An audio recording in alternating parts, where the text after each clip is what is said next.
All right, welcome back, everyone. And as we promised, we would be the first on the scene in any real news that's popping up. Currently, as you're sleeping, there is an event unfolding over in Malaysia. The president arrived today, just 2 hours ago. We can see here. Uh, he got a pretty cool welcome, landing Air Force One on the tarmac there and having a little bit of a dance session with everybody that was welcoming him.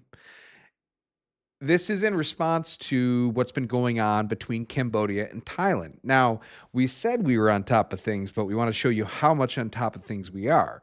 You probably didn't know this was occurring today. However, we did report on it 10 days ago, right here.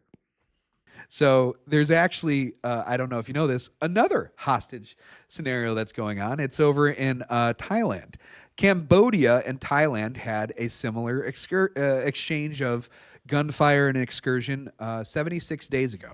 18 soldiers from Cambodia that were taken hostage by the Thai military forces, and they've been kept in as prisoners of, I guess we could call it war, but it's more skirmish conflict, but they might define it as war. While there's hostage negotiation going on, they've been reaching out to the White House and hoping President Trump can, just, hey, well, you're over on this side of the world. I know you've been doing a lot. Great day. Super happy to see that.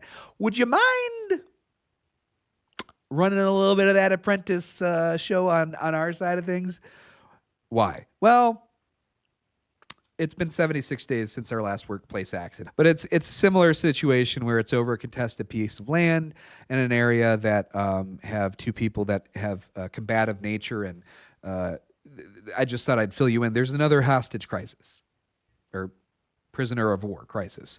Similarly, the news is now painting the Cambodians as the victim when they're the ones who, from all the reports that we saw, and I got to verify this, but it looks like they were the ones who initiated the contact and the exchange of gunfire over the contested region between Cambodia and Thailand. So we'll see how that pans out. But now you know something other than just what you're seeing on this hostage crisis.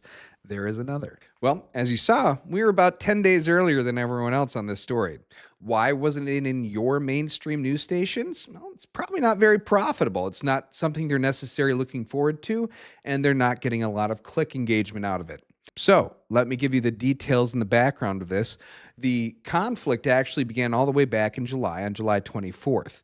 President Trump, as he was seen speaking on this, was discussing his engagement with both the Cambodian and Thailand leadership over this on the 27th or the 28th, depending on what part of the globe you're counting from.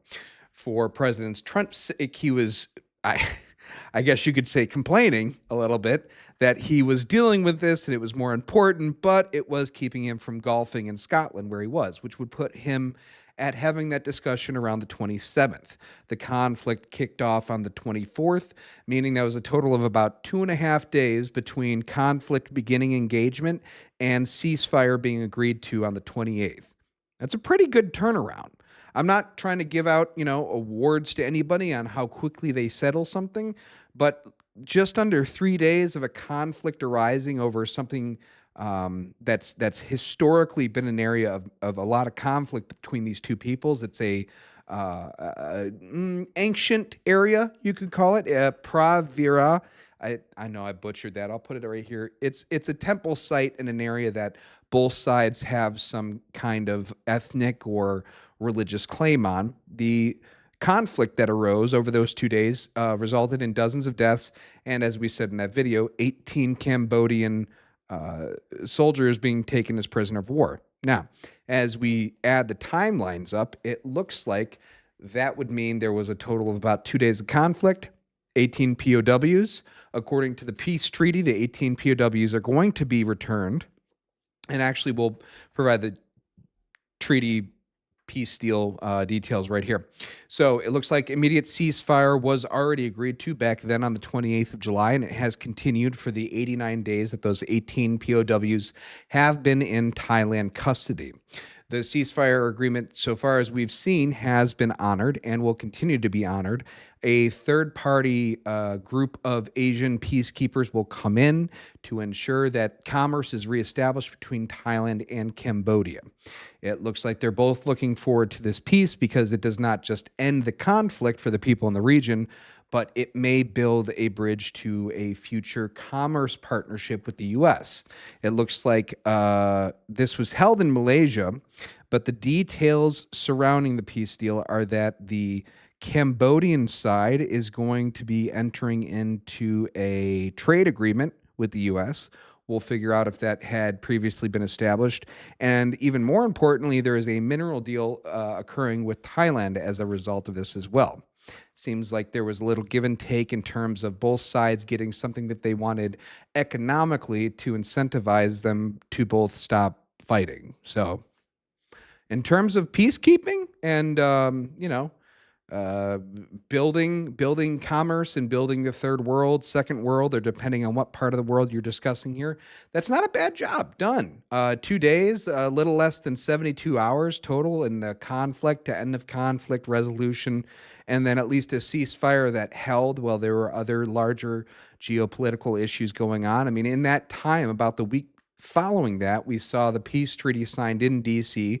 between Armenia and the Azeri governments in D.C. over the Nagorno-Karabakh conflict and the ethnic cleansing that had been occurring there. One important thing to note, that treaty and deal was initialed, not officially signed, which I've noticed has been something that has been a question people are looking at right now. We'll report on more of that later.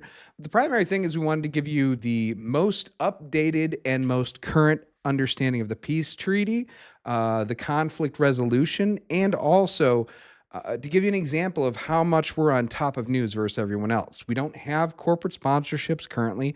We're looking for crowdfunding and patrons. We don't want to be a news source that brings you stuff that informs you on things we would like you to buy for us. We would like to inform you of the news. Imagine that, a news outlet out to tell the news. What are they going to do next? Wow. Thanks for tuning in. Hopefully, you're seeing this before anyone else and you're checking the timestamp because we are probably 4 hours before anyone else. So maybe consider giving us a subscription or becoming one of our patrons. If you like what you see here and you want to watch more and you want to get more up-to-date news stories like this or be part of our crew, please reach out. But you can also like, subscribe, hit the notification bell, and go donate at any of the resources where you can. Thank you. God bless you and have a great Sunday. Get to church. Go speak to God.